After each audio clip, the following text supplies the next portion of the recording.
when your A game is on, I can give you pretty much any set of darts, Matt, and you'll be able to hit a 180 within a few minutes because you're just flowing and you're a great thrower and you can do it.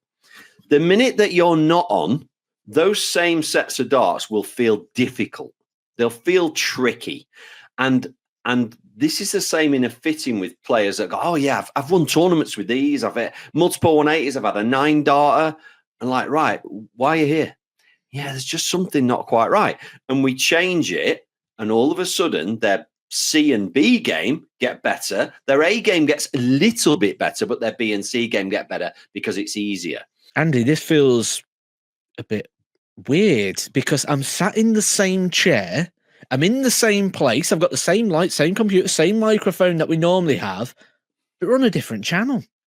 We're on a different channel, Matt. Episode 25. Welcome to the Mission Darts podcast channel.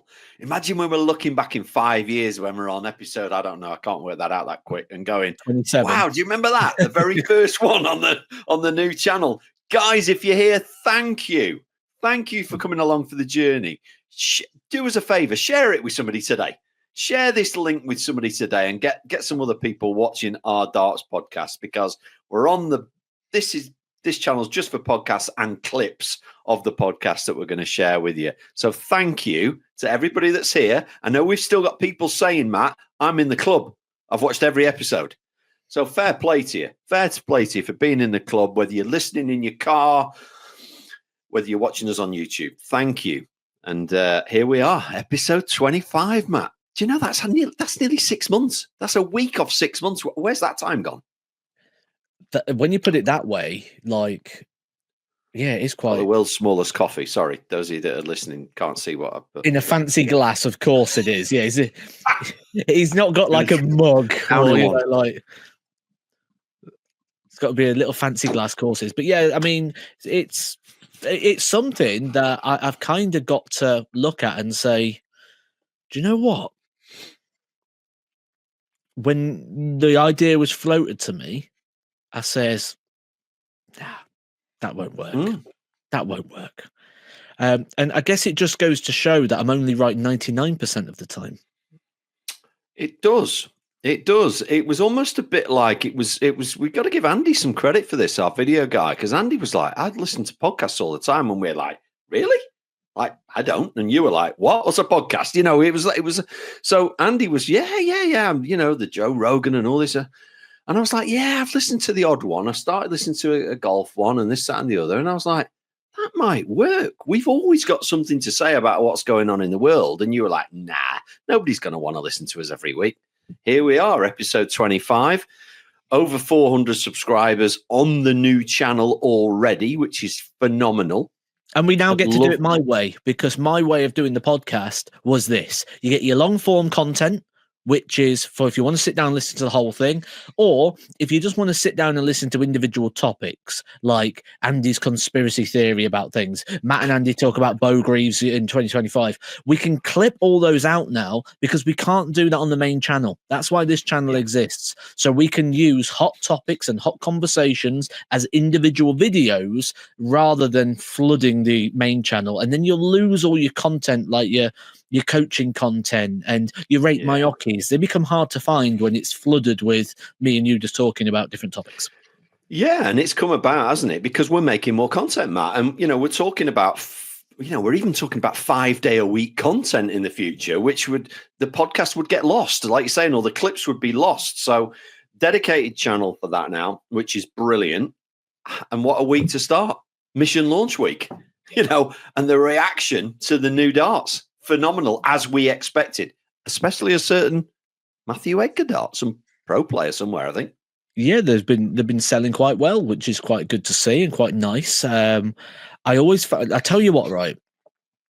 For me, and being someone who's had signature darts and someone who's got more signature darts, do you know what really gets me? And I mean, really, I mean, the first time it happened, I mean, I'm either going to use the word emotional, a very emotionally charged day. Christmas Day, when you see people put their photos online, like, oh, I've got some Edgar darts, or someone opens some on their birthday. and their birthday present is Edgar. I used to want WWF Hasbro figures. Like I wanted Bret the Hitman Hart or Shawn Michaels, and when people are getting my darts as a birthday present or a Christmas present or Easter that's coming up, I've seen it on Valentine's Day before, where someone's like, "Oh, I love my wife. Literally got me some Edgar darts." It's like I can't explain because I'm not really a very emotionally charged person. So I like to say how that makes me feel. I don't quite understand it. It makes me feel weird, but like in a really cool way. Just to know that people are getting your product as a present. It's funny when you said I'm not very emotionally charged, and I'm thinking, I remember the conversation, Matt. Do you ever cry at movies? You're like, I don't watch movies. All right. Do you ever cry at anything? You're like, no. Like the missus calls me cold-hearted and then swears, and she says I'm robotic. But with that, I also blame, and this could be our first topic of the day. I blame the world I lived in, because I lived in a solo sport from the age of 19, whether it was boxing, MMA, wrestling, or darts. I've always lived in a solo sport environment, and with that, you can't let emotion affect you. And you have to learn to let the emotion come out of the situation. And that's probably why I've been able to do things like, do you know when you're at a family funeral? I'm the one who does the speech because no one else can do it, where I can withdraw myself from the moment to be able to deliver the speech that is needed to be delivered, where a lot of people get lost in the emotion. And I think sport, and certainly darts, can make you lose that emotional connection. Essentially, that's fair. Because you become, and that might be another thing why you wanted to get out of it, because maybe you saw you was going that way. Maybe you saw that you was losing that, because it's not just the fact that you've got to deal with taking the emotion out of the situation to produce performance, but you got to take the emotion out of the situation. Like, I've been away on my son's birthdays before, I've been away for big family events, and you have to almost be there and like, I don't care about that right now. I've got to focus on this. So hard. You learn to redirect and reframe your focus all the time, and it makes you very emotionless at times. So that's fair. It'd be interesting to hear from other players on that. Look, as you well know, I gave it all up because of my family. I couldn't cope with it. So it takes a special type of player. And I remember watching Phil Taylor saying he'd missed birthdays, anniversaries, weddings he should have been at for his career. And it killed him at the time, but he dealt with it. And that's why he was so good. I couldn't deal with it. I couldn't deal with being away, and I gave it all up. But I've got some bad news. Sticking on this before we get into save my bad news. Go on. Oh, we'll just pause the bad news, because I think there's another point here. All right. Because we're talking about that lifestyle. And obviously when I was younger and I was, when you're wrestling and things like that, you've got loads of friends. You're at the gym all the time. You've got loads of people to work out and train. We've got all these people. People contact you left, right, and centre all the time. Matt, you're coming out at the weekend. Got Pro Tour. Can't go. Weekend later, Matt, you're coming out. Matt, we're going go-karting. Can't go. Matt, and then what happens is those 50 people that ring you to turn into 40, into 30, into 10, because they're like, no point in asking Matt. He's never available. He's never around. He's not here no more. Like, Matt, you're coming to my birthday. Can't make it. Oh, he's let me down again.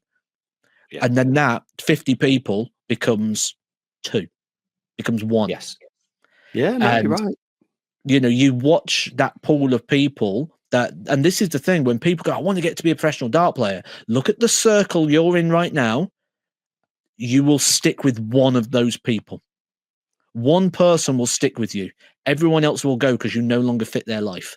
Because on their birthday, on their wedding, you ain't coming because you've got a big match on. You ain't going. So then you've let me down on my wedding. Yeah. Oh, you didn't come to my dad's funeral. Oh, you didn't come to this. And those dwindle down. Depending on the severity. Some people will dwindle down because you didn't answer the phone call. Some will dwindle down because you didn't go out on for a drink on a Saturday night. Some will be because you missed something very important. But same for me, Matt, with obviously running a darts company. It's a very similar situation. 24/7, you're responsible for that company because it's online, and you end up, oh, I'm really sorry, I can't make Friday night because it's January and we're up to our eyes in orders, and same sort of thing. So I know where you're coming from. Anyway, my bad news. Bad news for you is I've just come back from the doctors this morning, As you know, I'm over 50. So I've had my over 50s check where they take your bloods and your blood pressure and your liver and your everything. Everything. And the bad news is I'm all right. I'm good to go. I've got a 3% chance of a heart attack in the next 10 years. I was like, is that good or bad? She was like, that's brilliant. It's really good. You're fine. You know, when you're not getting diabetes, you're this, that, and that. She said, how much do you drink a week? I said, a couple of bottles of wine, something like that. She went, you could just cut that down a little bit. I went, right. I said, if I'd said 3 bottles, what would you have said? Or if I said, she just said, I said the same thing. I said, I thought you were going to say that. And then it was the usual. If you could just cut down on the bacon and the butter and the fat on the steak. So I was like, all the good stuff. If I just cut the good stuff out for a bit, I'll be a bit healthier. She said, yeah. And the best thing you could do is start swimming. And I was I was like, yeah, I can't think of anything more boring. So if I pass on the swimming, can I just cut down on a glass of wine instead? You know. But anyway, I've got a clean bill of health. I'm good to go. I don't have to go back for another 5 years. She said, come back in 5 years. I've got a question for you then. If I could pose it to you right now and you could choose, and I said, you can live for 16 years where you can have the fat on your steak, you can have bacon, you can have but you can have wine, you can have more than 2 bottles of wine, you can have more wine, you can have beers, you can have all the things you like. You can eat chocolate, you can do all these things that are considered like you have to have in moderation. If I said you could have as much of that as you wanted for 16 years, or you got to cut it out but you get 20, what would you take? I'll take the 16. You take the 16 with the because life's for living. Life's for living. I'm not one of these people that from the age of 21 was saving for the retirement. And I know people like that. I can't wait to retire. Can't wait to retire at 60. I've got this nest egg. I'm always like, what if you don't make 60? You know, live for today. Live your life. You're only getting one. Live it. Nobody knows when that switch is going off and we're not here anymore. So enjoy your life. Obviously, within reason. But yeah, so that's the way I've always been. Comment section. Where would you be? Yeah, would you sacrifice the fat on your bacon Matt? for an extra 4 years? I'm glad you said comments section because we get lots of interesting comments. We might have some new people to the channel today. We're on a new channel. Please keep sending in your interesting comments. We love reading them. I love picking them out, you know, and sometimes we get questions and sometimes we get statements and things, but please do keep sending in interesting comments. And it does help the algorithm, as people have put in this week. It helps the algorithm. So thank you for that. And this is a perfect point, Matt, for me to say, what is the finish? Check out finish between 100 and 161 that you can't finish with 3 darts. Don't answer it. I can see you thinking there. Send the answer to YouTube at missiondarts.com. There's a checkout between 100 and 161 that you can't finish with 3 darts. Oh, that's easy. It's not, sorry. There's a number that you can't finish with 3 darts. Send it to YouTube at missiondarts.com. Somebody is going to win some signed goodies. And we don't do this often. We're doing it because it's the first podcast on the new channel. All right. You should all know the answer. So send that answer into YouTube at missiondarts.com. And somebody's going to win some signed goodies because it's our first podcast on the new channel. So I'm not going to mention it again. If you're not watching at 13 minutes, you will have missed that. So those of you that are still watching, listening, you can send that in now and a chance to win some goodies. Now, let me also say, if you are watching, because you're watching it complete, don't let those skippers win. Now, what I mean is don't go down below and just put the answer in because they'll go, oh, what they on about? And they'll just copy you. Yeah. Hide it in the answer. No, they're not putting it in the comments, Matt. They're not putting it in the comments. It's YouTube at missiondarts.com. Okay. Yeah, they're sending me their answer to YouTube at missiondarts.com so that I can pick one at random and I can email them back and go, you have won. I'm going to send you some goodies. See, that's good because I've done it that way because exactly. I didn't want the answer in the comments. They're not going to boost the algorithm. So go down there and do that as well. Of course they are. They're going to put just commenting to boost the algorithm. What they're going to do, this is how we're going to know people are really listening. They're going to tell us their favorite chocolate bar. Oh. Favorite Whisper chocolate Gold. bar. Whisper Gold. Oh, do you know what, Matt? That cheeky layer of caramel just It's Dairy Milk Fruit and Nut. Really? It's Dairy Milk Fruit and Nut. I love it, because I'm a big fan of nuts and raisins together. So when the chocolate melts it's Dairy Milk Fruit and Nut. There you go. So while we're talking comments, I've got a cracker. Got an absolute cracker. For Christmas. I've only picked out one this week because there's loads of other stuff I want to talk about. And this is one of our old fans, been here since the very beginning, Christian Brubear. You'll know the name. And he said, hope you're well. Got an interesting top 3 for you. And here we go. Players who seem to go downhill after changing their equipment or brand. So who can you think of that either changed their equipment or they moved to a different company and went downhill? Michael Van Gerwen. Michael Smith. Yes. Michael Smith is the obvious one. From world champion to now out of the top 16.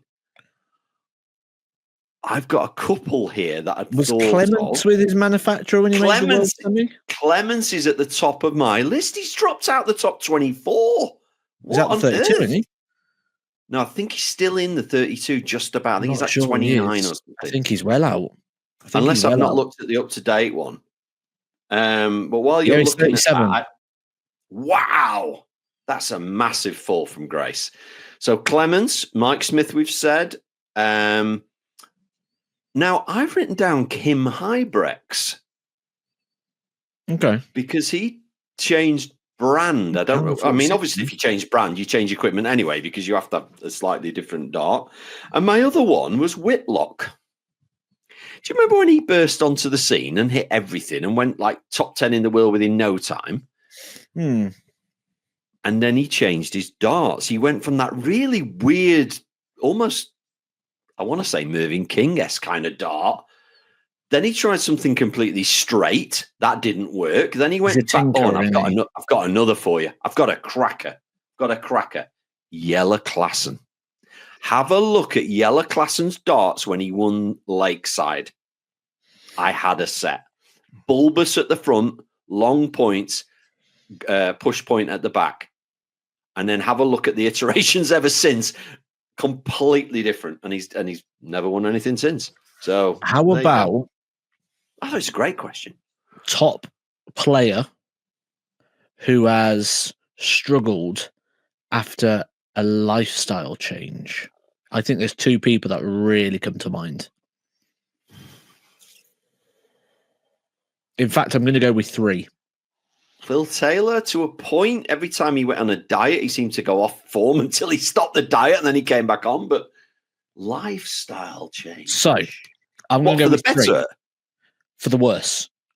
I'm going to go with 3. My top 2 who fell from grace so quickly, Wayne Mardle, Glenn Durrant. Because when they went from playing darts part-time to full-time, they plummeted down. You know, Glenn famously was still working as a housing officer, wasn't he, till late in his career. When he won the Premier League, was he? Was he still doing that when he won the Premier League? He only just finished, like, within months of... months of that. Wow. And Mardle finished with his job. And then, but I get it, because like I just said, like the life of a full-time player isn't what people think it is. So I get the fact of when you wake up in the morning and all you've got in your day is, right, let's go do some darts. Now I have to play darts. I don't want to play darts. I've got to play darts. Then you've got to win to make money rather than you're just making money. So I get that's different. So a couple of people there. Johnny Clayton's not won anything since he went full-time darts. Is he full-time now? Yeah, he's been full-time for a while, and he's not won anything. Or something. He worked for the council, didn't he? Yeah. And then the last one I want to bring up is someone I highlighted last year as being someone who's going to burst onto form again. Jermaine Watamaina, who's in the top 32, lost a load of weight, dropped out of it, got big again, and he's back in the back on the gravy train. Yeah. Didn't Peter Wright lose a load of weight at one stage? Went off the boil. He did, but that was... It is going to affect you. There's no question about it. You know, Andy Fordham. I mean, how you lose weight is important. And Peter Wright didn't lose it through, I'm going to the gym and I'm training. He lost it through health things. Ah, okay. Fair enough. Fair enough. That's an interesting note. Thank you for that, Christian. And hence, get your comments in below, and they may well be topics that we will discuss in a future podcast. We're here every week. I've got a topic for you, Andy. Have you? And literally, has this just popped in your head? Well, it has, because I like to fiddle with things, and I'm just sat here. Okay. I'm just sat here fiddling right now, right? So, as you know, oh, here we go. Here we go. 11-year-old Andy's turned up. Okay. I'm just sat. So I ordered some whiteboard pens for my office. So I've got a studio now. I'm putting it all together. It should be ready this week. I've got some whiteboard pens, and I'm just going to show you it here, and then you can tell our audio listeners what you see. Right. It says Bic marking Mark King 2000. It's a bit underneath it. I can't see it. It's the light. It's the ring light, isn't it? It's the light. Oh, it doesn't say permanent marker, does it? There you go. You absolute muppet. I just noticed it as well when I'm fiddling with the pen. I'm like, oh, it's a permanent marker. Yeah, Matt, do you know something, right? Just before it does say permanent marker. Please don't use that on your whiteboard.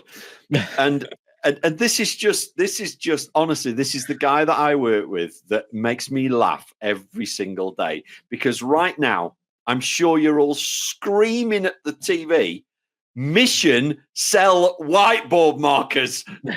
Like, why he works for Mission? Why hasn't he just said, Andy, can you send me some whiteboard pens? We do a pack of 4, Matt, with all different colours in, that I could have sent you them for free. But no, you've gone and ordered some permanent markers. I mean, it's every day. It's every day. Honestly, I don't need to go watch comedians anymore. I work with one. I literally used to love a bit of Jimmy Carr and Billy Connolly. Now I just check my texts. Matt will amuse me. It's just amazing on a day-to-day basis. And the thing is, you don't know you're doing it, do you? You're just naturally funny. What did Jodie say?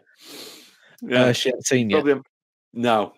But would she be like, oh, Matt, or will she just be like, yeah, that's about right? Here's another one then. Let me put it up this way. Markers. So, I took a job. So, as you know, I commentate now for the PDC, and they offered me a booking in Rosmalen in Holland. Okay. I weren't originally down to do it. Someone couldn't make it, so I got offered an extra. And I was like, yeah, I'll take it.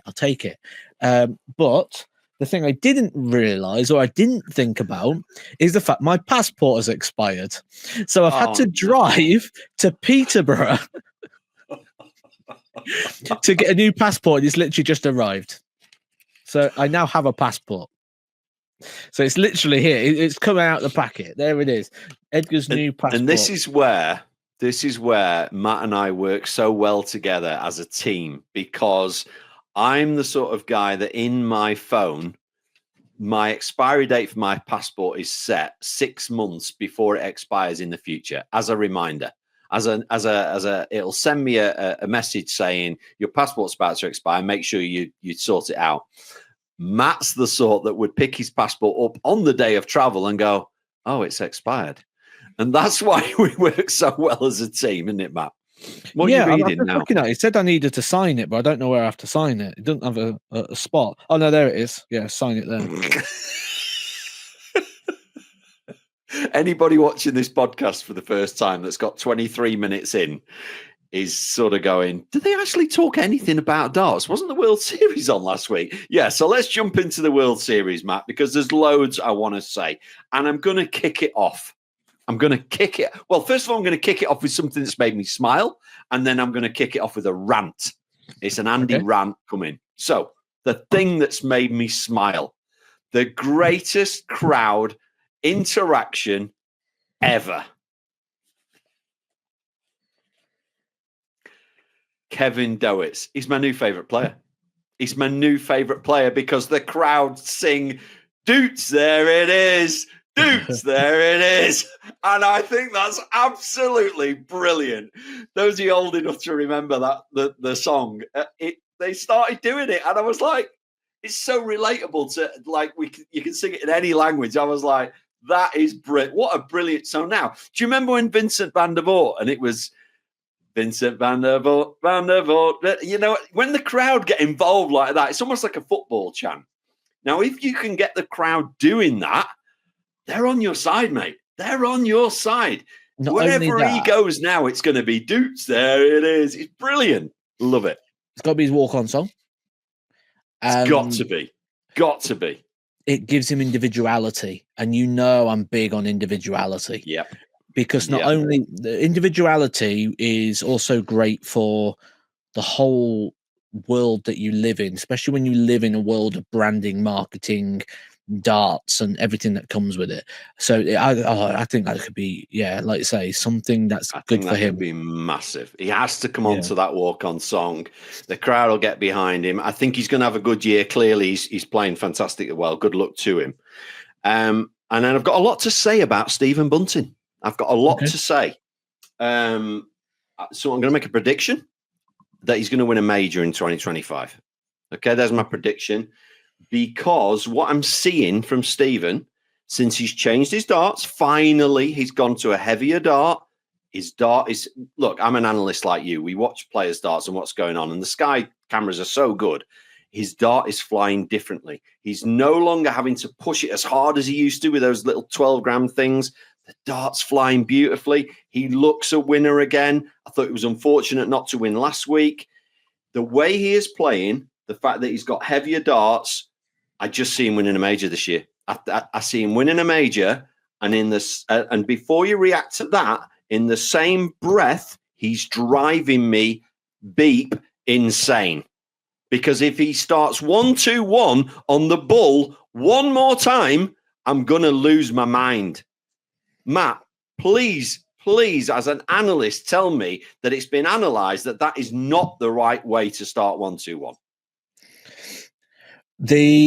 What it doesn't do is it doesn't change dart number 2. What it does, it potentially changes dart number 3. So dart number 2 has to be a treble, regardless of which way you go. It doesn't benefit you hitting the ball. Where the benefit potentially comes is if you get the treble with the second dart, but you hit the single, then you're on the ball. So it eliminates the possibility of finishing on the ball and gives you the chance to finish on a double. But what it doesn't do is it doesn't change the fact of the second dart needing to be a treble. And twice he missed the bull or 25. So now he's not on a finish at all. Yeah. Which is just ridiculous. So there's that. Stephen, please stop doing that. So anyway, is he going to win a major, Matt? You agree or not? I'm going to rewind it even more than that. I don't think that our podcast is really about does Stephen win a major. We never really talk about the darts, and we're sort of going that way now. I think what we do is we talk about the interesting factor behind it, because you said there, Stephen changed his darts and they're flying better. It's going better. I think that's the key thing here, because whether he goes on to win a major, multiple majors, a world championship, whatever it is, we'll find out. But doesn't that tell you a lot? Now, I think a lot of the time we take success as an excuse or as a boundary to further success. So with that, I think we spoke about this before on the podcast, where we say, because someone's been successful, they will use the success to hide their shortcomings. So if you was to say to Stephen, your darts aren't working out for you, they would be better doing this. And you could be correct. You could be absolutely correct. They would be better. But he goes, well, I won Lakeside and I'm in the PC. Okay, you are. But is that the maximum of the potential that you can reach? I think not, because these darts aren't correct for you. And if you change to this dart, you'll see the dart fly better. You'll be an even better player. Yeah, but I've done this with this dart. Yes, that shows you how good you are, that you're using something wrong and you can still be good. Imagine how good you could be if we can reach your full potential. And I think sometimes people will accept a ceiling when really their ceiling is so much more. Yeah. That's a brilliant point, and I've seen it a lot I mean, I know I mentioned fittings a lot, but I've had players. So those of you that don't know, we also do precision fittings for pros as well. And I've had pros come for fittings who have basically gone, I've won everything there is to win, or, within reason. They might not be world champion. I've never really thought the need to change. And then we go through the procedure, and sort of the way I highlight it is when your A game is on, and I'll use you as an example. When your A game is on, I can give you pretty much any set of darts, Matt, and you'll be able to hit a 180 within a few minutes because you're just flowing and you're a great thrower and you can do it. The minute that you're not on, those same sets of darts will feel difficult. They'll feel tricky.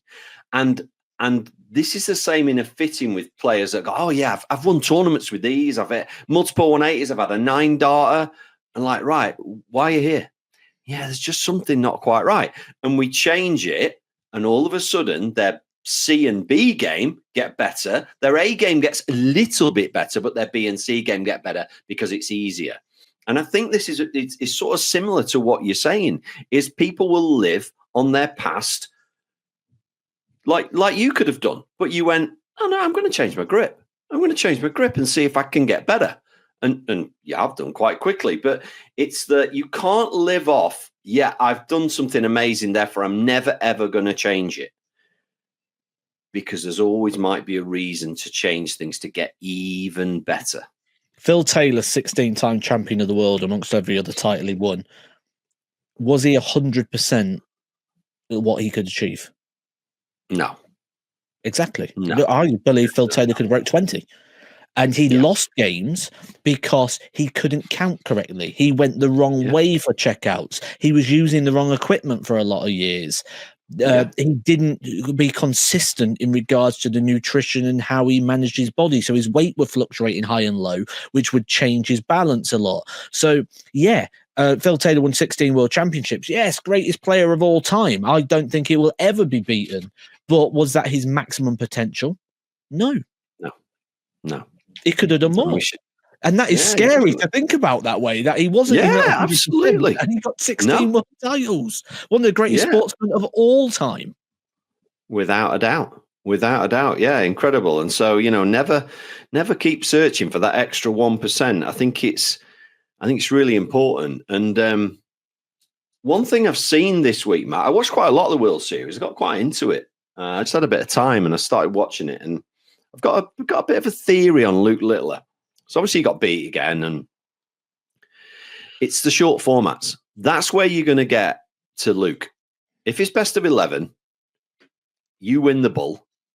You're already making it hard for him to beat you.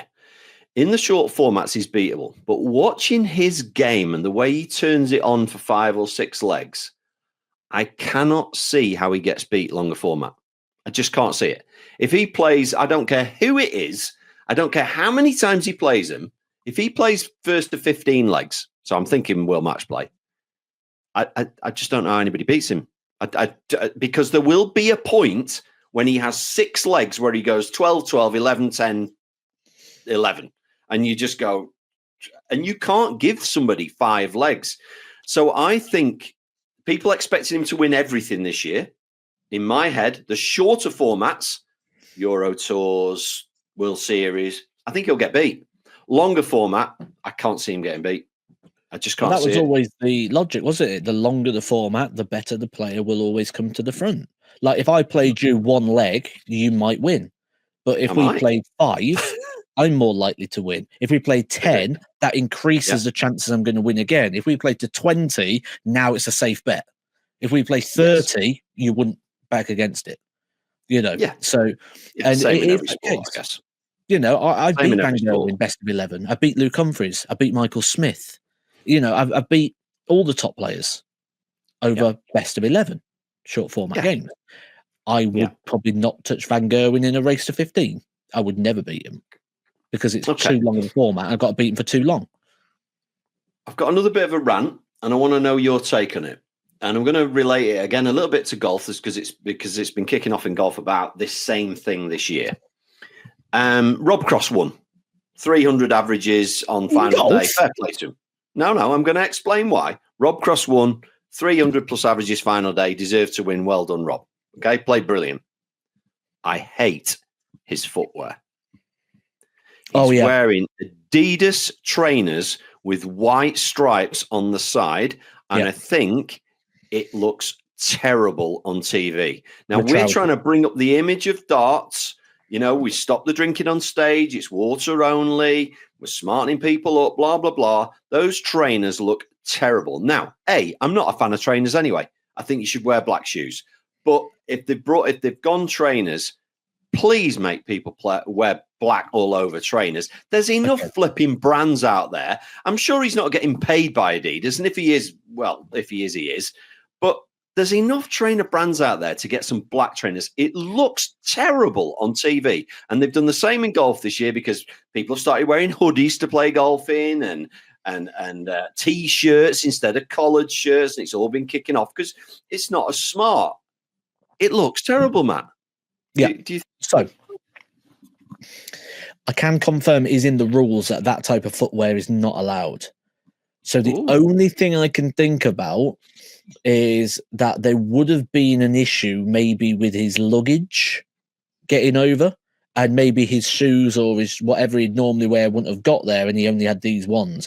That being said, he could have just gone to the shop and bought a pair. I've borrowed shoes in the past. I've got somewhere and forgot my shoes. I've gone, mate, you're a size 10. I'm a 10. We're playing at different times. Can I borrow your shoes? I'm really sorry, but my shoes haven't turned up. There's always a way. So I'm dispelling that. I think that's what's happened, though. I reckon because you're not allowed to wear branding and you're not allowed to wear different. It had to be a solid color, like a solid black. Can't have the white stripes. I clocked it myself and I was like, oh, that's against the rules. But then I thought it is abroad. Maybe there was an issue. And if I'm not mistaken, wasn't it Holland as well? It was Holland, weren't it? Yeah. And that Dutch Star Masters, that Schiphol airport, I've never known, I've never gone through with a group of people that someone's not lost their bag. It happens every time. But of which there's 20 sports shops. You're not telling me you couldn't have gone and got a pair of black trainers. It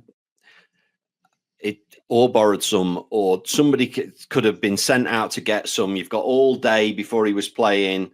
He played in them all weekend, Matt. It wasn't one day. He played in them all weekend. So I did have a manager with him as well, to be fair. Yeah, it's not good. It's not good. I don't like the look. There has to be a reason, because that is against the rules. So there has to have been a reason of why he was allowed to play in those trainers. Because when you're on a TV stage, you have a players marshal, players official. You have all these, and they check everything from your shirts to the size of the logos that are on the shirts, because we have to have certain sizing of logos.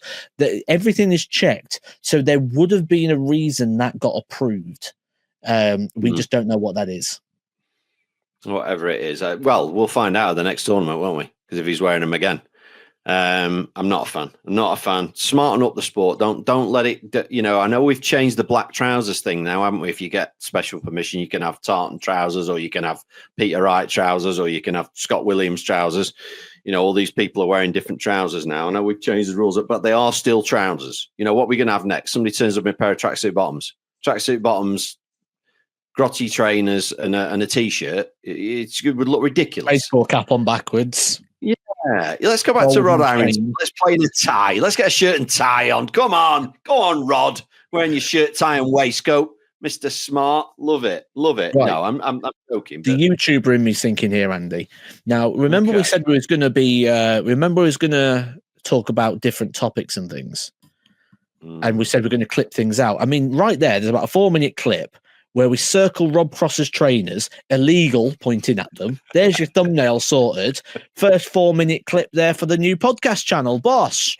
And then, we did one earlier as well. I thought, Bosh, there's already 2 clips in this. See, it's writing itself. Yeah. I think we should go back to Why Birds Can Fly. That was my favourite. That's my favourite of the year so far. My favourite 2025 clip is Why the Birds Fly. It was your face. And how does a bus fit in the same lane as a car?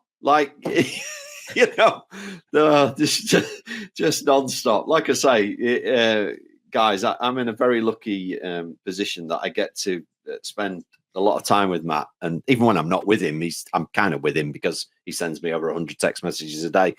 But yeah, it's just non-stop fun. It's non-stop fun. And talking of non-stop fun, first Wednesday in February, it's Rate My Hockey, Matt. It's Rate My Hockey Series 3. So when this goes You're working out, it out now. When this goes out, it's 3 days' time. Yeah. This Rate My First Hockey. Wednesday in February. Let's give the date. Is it the 5th? The 5th. The 5th. Wednesday, the 5th of February, 7 p.m. Rate My Hockey Series 3, Episode 1. What a banger, Matt. The best series going. You're going to, I think from episode 2, episode 2, I think is the best episode on our presenting. Episode 1 is a great venue. You're also going to be introduced to a lot of people. You're going to be introduced to Auntie Shirley, Auntie Maureen, Auntie Deirdre. Yeah. You're going to be introduced to a lot of people during that series. There's never an Uncle Charlie, is there? Or there's an Uncle Dave. Grandad George or something. So it's always Auntie Shirley and Auntie Deirdre and Auntie Maureen and Uncle Dave. There was one where we got stuck going through the door, and we went. It's like Uncle Shirley and Auntie Shirley and Uncle Dave are coming in. Oh, what a series! God, we enjoyed filming that, but it's just going to be so good. So, how crazy is this? Series 3 is about to go out 3 days' time. If you're listening to this, and we've already got Series 4 planned. It's in the diary, Matt. Hotels are booked. Series 4 planned. We've got everything else planned as well. Like this, our videographer's having a nightmare. Like, right, we're now planning September. He's like, hang on, let me deal with January first. And hence why the podcast now has its own channel, because there's so much to go on the other channel. There is so much. I know been a lot of love in the last couple of months, and thank you for all the stuff that we're putting out. We're trying all the time to make it better. We know that we can make good content. We know that the stuff that's between our ears is very useful, and we're just striving to get better, Matt, aren't we, all the time? That neither of us sit on our laurels. Neither of us kind of go, oh, look how amazing that video's done. We go, right, how could it have been better?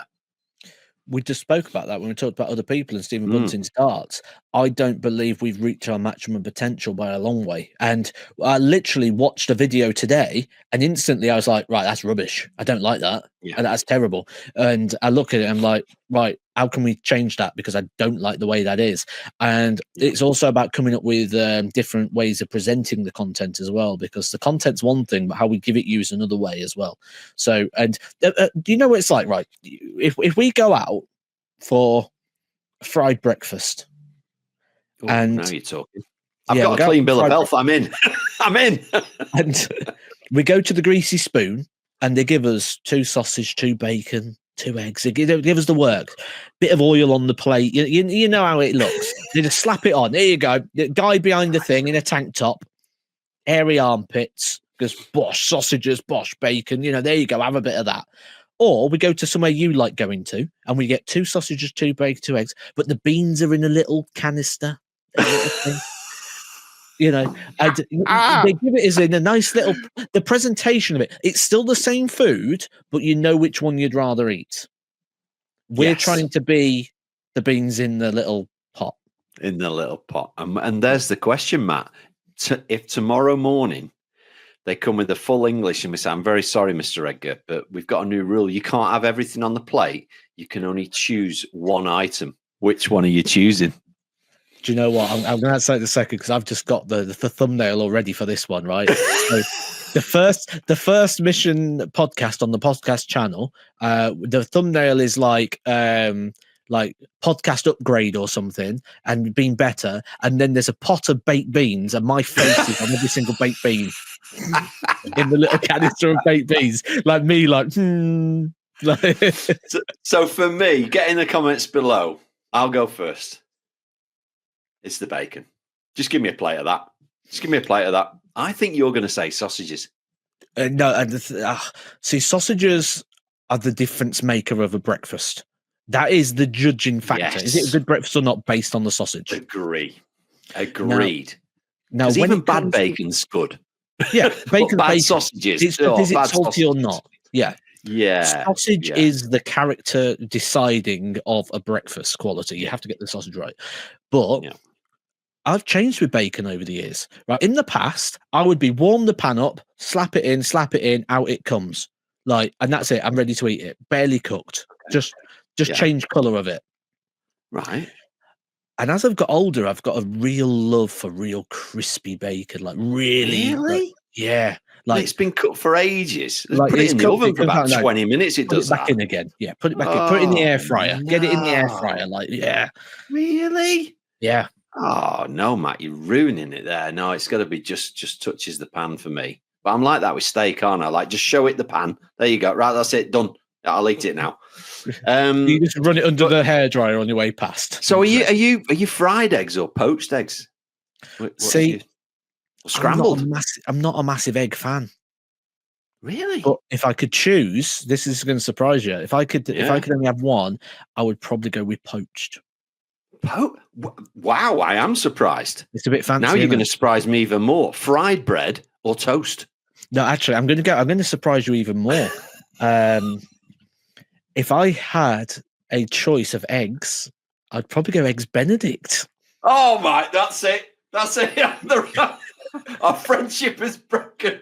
That's it. You've changed. You want the beans in a little pot. I know you want that. You've changed, Edgar. You wanted the beans all over the plate, but you've seen them in a little silver pan thing, and you thought, I quite like that. I can't tell Andy. I can't tell him, but I quite like it.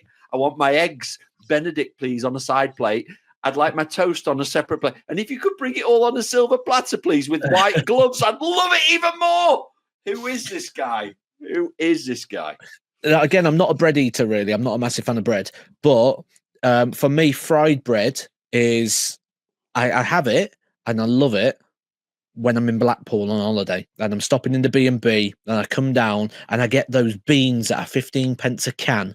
And it shares out between like the whole hotel, and you get them. You put ketchup on it. You got to put ketchup on your beans, right? Because it's a different sauce. It's not the same. Put it on there. Then you scoop it up and you put it on your fried bread. Oh, that to me is black. And then all day you get acid reflux. It's amazing. Yeah, I see. I've got a game changer on beans. You put Worcester sauce in them. You put Worcester sauce in your baked beans. You know what the missus does? Bit of a kick. She puts cheese in it. And then puts it in the microwave. Cheesy beans. Yeah, cheesy beans. And you talked about toast. My daughter's discovered this at school. They call it French toast, where you dip the bread in egg before you toast it. Eggy bread. Ah, right. I think she called it French toast. I don't know. But that was a game changer bread, as well. That's a proper, the things that you can do with a breakfast. I'm taking you for eggs Benedict though next time. Hollandaise on the side, please. That'd be nice. Oh my, who is this guy? Who is this guy? I don't know. We should talk about some darts, really, shouldn't we? Yeah, maybe. Yeah. Well, we've sorted the breakfast. Getting the comments below what your favourite breakfast is, because I'm interested. Breakfast is my favourite meal. I love breakfast. It's the one that you never have time for because you hate it. I think breakfast sucks. I'm so bored of breakfast. No, it's my favourite. It's my favourite. My favourite, because I have porridge most days. Porridge with a few blueberries in, a bit of honey to sweeten, and it's boring. It's boring. But give me a full English or any of those combinations. I'm interested. I'm sure we'll be having some of them soon when we do Rant Mocha Series 4. We had the breakfast at one place, didn't we? We had a breakfast. Yeah, we did, and it had the beans came in a little silver thing. That's what you're on about. I got it and went dump on the plate. Tipped them all out. Yeah, I did the same, but it looked good. Yeah. It looked good. Oh dear. So, you got any more questions, or is that this week's wrap? I haven't. No, there was just one comment this week because I thought it was a good one that top three on players, and I've enjoyed the World Series. I don't think there's any darts on this week. I feel like there is World Masters. Oh, that's why. Yeah, the Masters, the new format. That's why I've kind of ejected it from my brain because I'm not a fan. It's a weird. It's not the World Masters. I'm not a fan of them trying to take the lineage of it. Saying it's got the history of it. It doesn't have the history because now, let's say, for example, the sponsor of the event. That's why they're saying that's keeping its lineage. Now, let's say that sponsor goes back to the WDF. Do the WDF turn around and go? Luke Little is our defending champion. No, it's flipping nonsense. So why don't you just call it something else? Why does it have to call it that? Could you not think of another name? I don't know. I suppose we It's could have weird. thought of many names for it. We could have thought the world full English. The full English masters, and like the winner just gets the winner gets like, you know, when you win the meat raffle at the social club on a Sunday, and that's what the trophy is. It's just a massive plate of meat. Oh yeah, the meat raffle. Do you know you get the cup, the trophy? You can fill that with hollandaise sauce. I don't think it's going to get any better than this, guys. So thanks for joining us for the first one on the Mission Darts podcast. I promise you it's going to get better at some stage. We'll catch you next week.